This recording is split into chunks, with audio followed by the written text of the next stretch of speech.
안녕하세요. 최신 SNS의 논란과 이슈에 대한 네티즌의 다양한 의견을 AI가 빠르게 정리해서 전해드리는 논슈입니다. 오늘 가져온 이야기는요. 어느 날 인터넷을 그야말로 발칵 뒤집어 놓은 한 남편의 글에서 시작됩니다. 제목부터가 심상치 않았죠. 이유식 때문에 이혼하고 싶다. 아니, 고작 이유식 하나 때문에 이혼이라니? 이게 정말 가능한 일일까요? 어쩌면 나도 저런 비슷한 일 있었는데 하고 공감하는 분들도 계실지 모르겠네요. 과연 이건 그냥 사소한 실수에서 비롯된 해프닝이었을까요? 아니면 훨씬 더 깊은 문제의 신호탄이었을까요? 네, 그럼 지금부터 이 거대한 논쟁에 불을 붙였던 바로 그 사건, 그 시작으로 함께 들어가 보겠습니다. 이름하여 이유식 전쟁입니다. 모든 건 한 유명 온라인 커뮤니티에 올라온 이 글 하나에서 시작됐어요.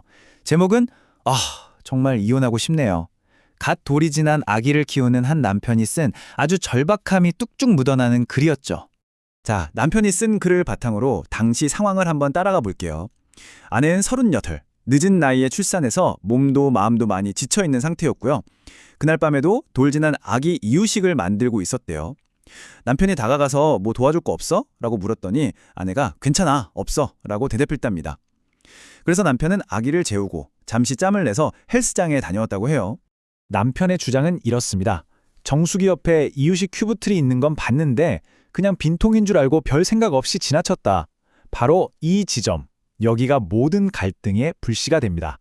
남편은 그 안에 갓 만든 이유식이 담겨 식혀지고 있었다는 사실을 전혀 몰랐던 거죠. 그리고 바로 다음 날 아침, 남편이 출근하자마자 아내의 분노가 그야말로 대폭발합니다. 그것도 무려 30통의 문자 메시지로 말이죠. 네, 잘못 보신 거 아닙니다. 무려 30통이에요. 남편이 집을 나선 사이에 아내의 서운함과 분노가 담긴 문자 폭탄이 쉴 새 없이 쏟아진 겁니다. 전날 밤에 그 사소했던 일이 하룻밤 사이에 어마어마한 태풍이 돼서 돌아온 거죠. 아내 문자의 핵심 내용은 이거였어요. 일부러 잘 보이라고 정수기 옆에 식히고 있던 이유식을 보고도 그걸 그냥 둬? 그걸 치울 생각조차 안 했다는 게 말이 돼?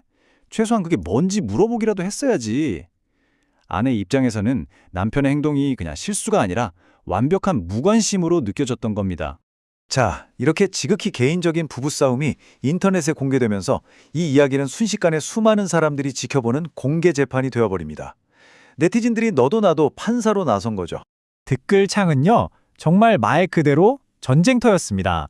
아내가 너무 예민하다는 의견과 아니다, 남편이 너무 무심했다는 의견이 정말 팽팽하게 맞섰어요.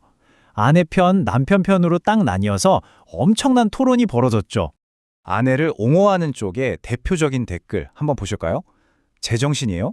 돌 아기 보는 아내 혼자 두고 헬스장을 간다고요? 정신 좀 차리세요. 그러니까 육아에 지친 아내를 배려하지 않고 혼자 운동 간 남편의 행동 그 자체가 이미 문제라는 지적이 많았어요. 자, 그런데 반대편 의견도 정말 만만치 않았습니다. 아내를 향한 비판도 엄청났죠. 이건 뭐 우울증이나 정신병 아닌가요? 이혼이 답이네요. 피해의식이 너무 심한 듯 아내의 반응이 너무 과격하고 감정적이라는 비판이 쏟아졌습니다. 그리고 이 댓글이 정말 많은 사람들의 공감을 샀는데요. 문제의 본질을 딱 짚어냈죠. 자기 자식 키우는 걸 돕는다라고 말하는 게 아닙니다. 그냥 하는 거죠. 당신 아이이기도 하잖아요. 네, 육아는 도와주는 게 아니라 함께하는 책임이라는 거. 이 지점에 다들 무릎을 탁 쳤습니다. 남편을 편드는 또 다른 의견을 보면요. 여자들은 원래 비이성적이야. 남편이 자기보다 조금이라도 편해 보이면 그냥 뒤집어지잖아. 이런 식으로 논쟁이 단순히 한 부부의 문제를 넘어서서 남녀 갈등의 양상으로까지 번지기도 했습니다. 자, 그럼 이 모든 비난과 분노의 말들을 걷어내고 한번 생각해보죠.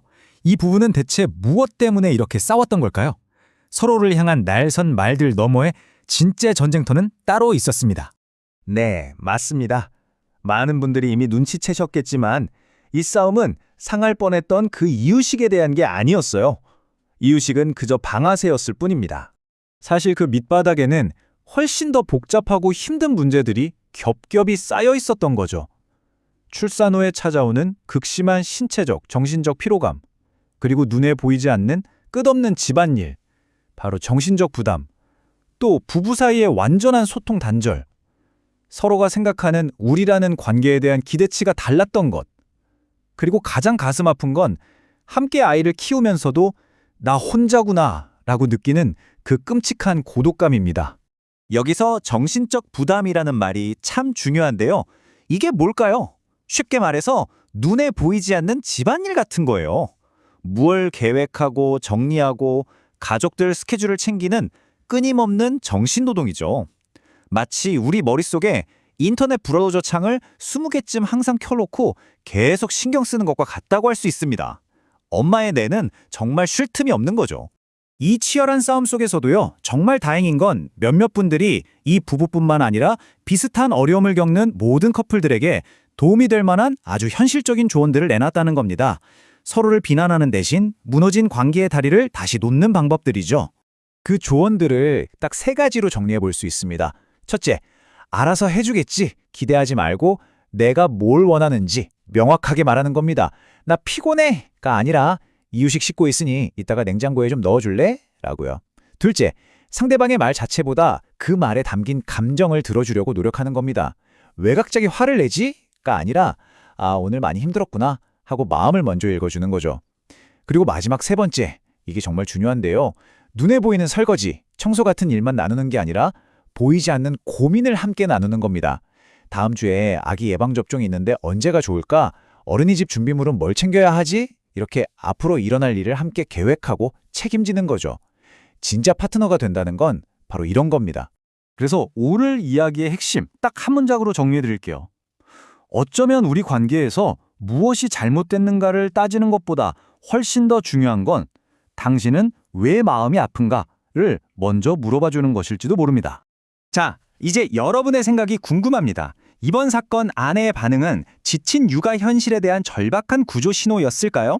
아니면 남편이 감당하기 힘든 과민 반응이었을까요? 여러분의 소중한 의견을 댓글로 자유롭게 남겨주세요. 영상이 도움이 되셨다면 좋아요, 최신 정보를 바로 받아보시려면 구독과 알림 설정 부탁드립니다. 지금까지 논란과 이슈의 논슈였습니다.